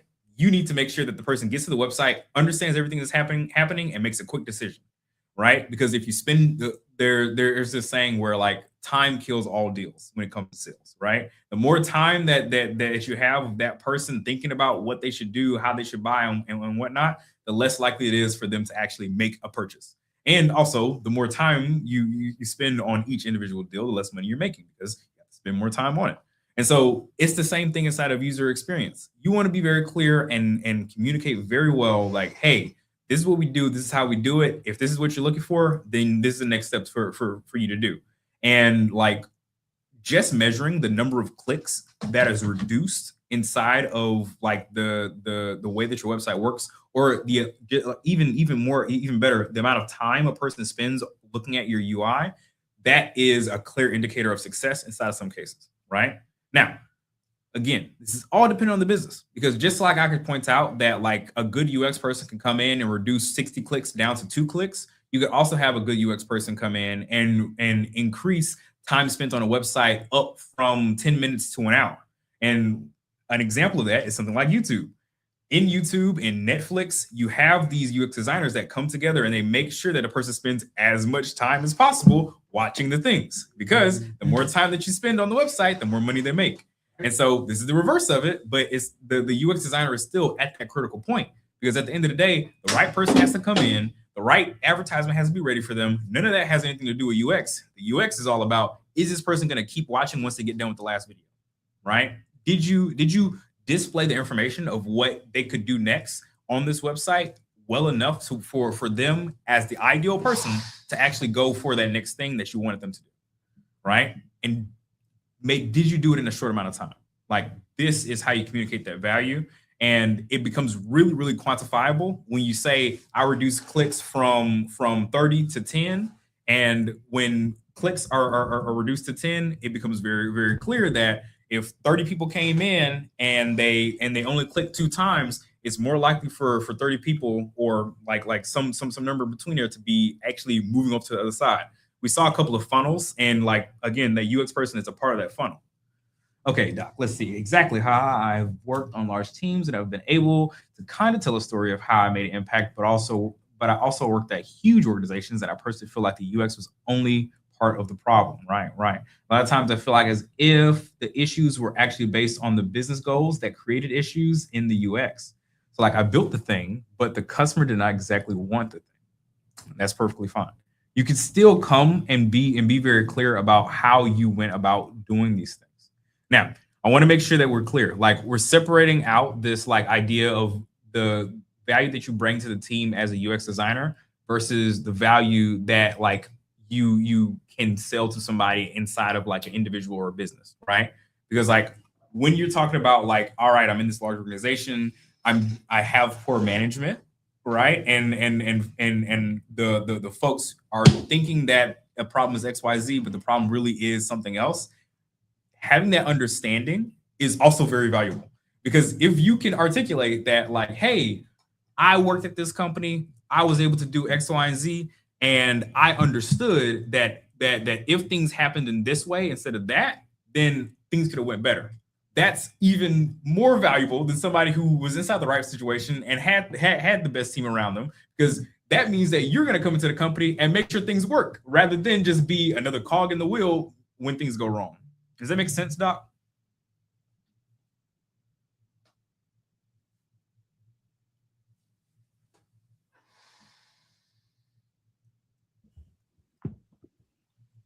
Paul didn't come to play.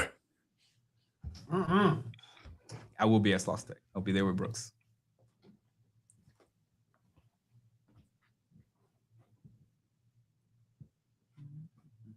Anybody else? Anybody else want to hop on? Got some questions. Bam.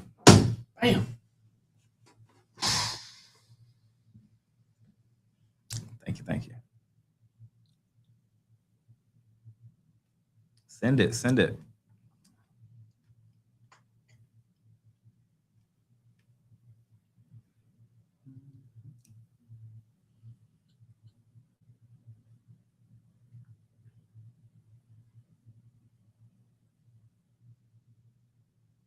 You talking about me? He ate.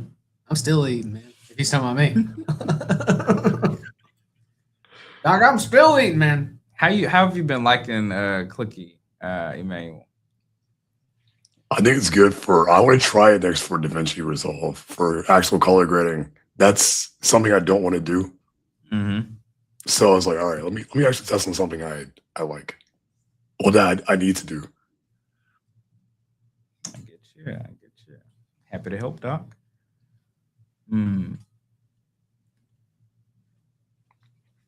As I've been building my own Mac app, it's been helping me to see like what cool like UI things to include and UX things to include. Funny, we're on this UX topic. Mm-hmm. Just of how it works from as a notch bar menu bar Mac app. The nice thing about like Apple and its like beautiful design systems is that there's so many nooks and crannies that you can like sneak your way into, that like Apple generally just like they set you up to be able to be successful in a whole bunch of different ways UX wise, because they were so thoughtful with the design. I will say, for building a notch bar Mac app, it was like pulling teeth at first. Mm-hmm. Until I found an open source repository where it was like, oh snap, finally. Hey, Codex, use this. Go and leverage this and go learn from them. And I started asking other developers questions. I asked the developer for Click, I was like, yeah, because he and I go way back, and I was like, hey, how did you build this Mac bar? He's like, oh yeah, check this repo out. I was like, perfect. I got the keys to the kingdom now. And like 95% of my UX problems went away. So I was like, this is amazing. Yeah, it's some simple stuff to be able to get complex coding done. A lot of it is just picking the right harness and having the right set of skills. Like between them two, again, like coming from the 4Ds is just a description piece. if you're able to describe very well, or very least get other people who are experts to describe it very well for you, the skills and better harnesses, then you can get a whole lot of stuff done with even if you don't have the best discernment on whatever the thing is that's being created. Yeah, Doc, that's the point of this. We're trying to get you to get them creative juices flowing, get something created. I have not like picked up After Effects in a while. Every now and then, because my girlfriend is a graphic designer and she does like some video stuff as well. She'll call me over and be like, "Hey, Paul, you know how to code. Come over here. Let's look at this After Effects thing." Mm-hmm. And I'm sitting there as like basically just being a medium, summoning the gods of AI to come in and tell us both what to do, with my little bit of extra discernment because I know how to code and she doesn't. That's generally how it ends up breaking down. But yeah, those tools are great. They're not fun to use unless you spend some time really learning them. It's one thing that I recognize, like pre-AI, like really so much value inside of just spending time learning how to use some software from the ground up with experiments and everything is like such a skill. Like being able to sit there and just spend the hours necessary to learn a software, it is no different than spending the hours necessary to learn how to code or learn how to do any real skill. Like those pieces of software are like wide and hard and difficult, but like there's literally hours of content trying to help you learn how to use the thing. If you will spend your hours really learning the thing, it could pay you so much for so long. Yeah, like what's that giant CRM? Like Salesforce has, Mhm. I don't know how many people. My whole 1,000, sales like program, they have full-time people to train Yes. you to use Salesforce. 'cause my it's like whole that my whole complicated. sales minor, like half the classes was learning how to use Salesforce. Got it. Literally half the class was learning how to use Salesforce because like they were training us to go into work at Amazon basically because Amazon will be right there with the recruiters like, come on, you ready? Y'all ready to join this internship? And then folks at Morehouse, especially business majors, I wasn't gonna go to Amazon for sales, but the business majors were, and I was in the sales classes with them, and I'd see them. They would be working in some Salesforce. Crazy. Mhm. So they were learning it in class. Yes. Learning Salesforce in class. That's so Mhm. crazy. That's so wild. It's a minor, but it was Got you picked up what you needed to be able to make a whole bunch of money.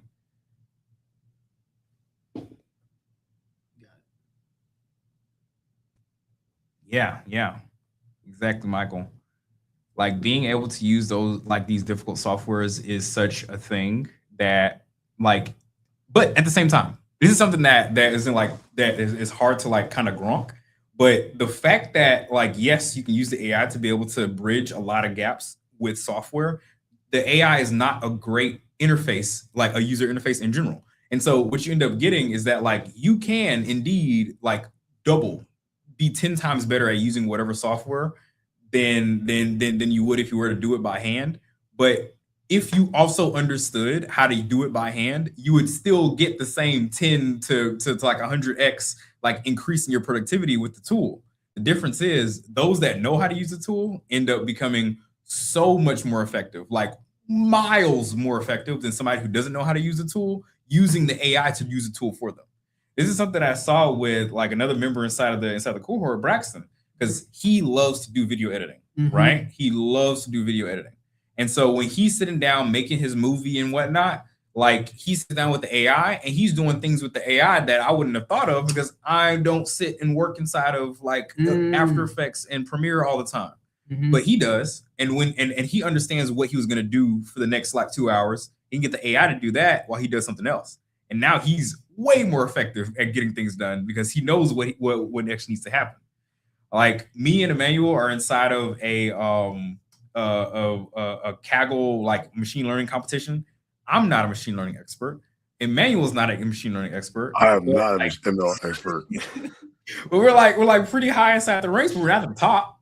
And I can tell you, everybody in this competition is using AI to be able to get the stuff done. I promise you, everybody is. But when I look at the description, like when I look at the topics and I see the people, because in Kaggle you have these like discussion forums where people are talking about like what their strategies are and whatnot. There's certain rules of things that you can share and what you can't share.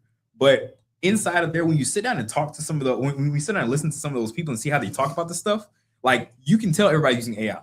But some people are using AI in ways that it would boggle your mind in comparison to what like the regular person is using AI to be able to do. Because like I saw one person in there, that person is like number 12 inside of the competition. And the way like it was, they found something. It's one of those things where it's like, you know that this person is like way too good of an engineer. Like they were able to see like this near imperceptible difference inside of when you submitted like one agent to play the game versus another agent to play the game, even if they were the same agents. And then like they actually got a ruling from the officials running the competition to say like, oh yeah, something went wrong. Like we're fixing that right now. Like you would not, like none of us would have caught that. The AI wouldn't have caught that, but they caught that because they're sitting there with the AI and they're like, something went wrong. Like this is not coming together well. And it's because they actually understand like everything from top to bottom, and they're just being faster with the AI instead of doing the things they're trying to do. Sounds like the 4Ds to me at work, Paul. Exactly. Far better discernment in there than us two bumbling around with the AI talking about machine learning. Anybody feel helpless today when Claude went down for a while? No. Oh, I didn't Anybody even helpless? notice. Yeah. I felt helpless, man. I felt like my Wi-Fi was gone. I was like, I don't know what to do right now. I don't know what to do, man. Claude's out. Brooks, give me your email address. I'll hook you up with a Codex. Yeah. I forget about you. Codex, baby. Don't listen to him. I can hook you up with some good Claude code. What y'all got? I'm Who's got the best deal, baby? Who's got the best deal? You can give me them credits. Hey, we're open source, so you can better check us out. We won't pull the models under the rug from you. Yeah, I can No get you sh- a no side of an shade. early access program that'll blow your mind. I can't. Yeah, yeah. I know what's coming, Emmanuel. I know what's coming. I heard there's some stuff coming down the pipeline. I don't know, man. Excited. All right, I guess we All gotta call right, it. y'all. See ya. Guess we gotta call it. See ya. This is it. All right, been a good call. See you guys. Yeah. Go to See y'all. Sloss Tech. See you there. See you in school. We'll chat more, and then see you at Sloss Tech. Yeah, peace out, everybody. See ya. Peace.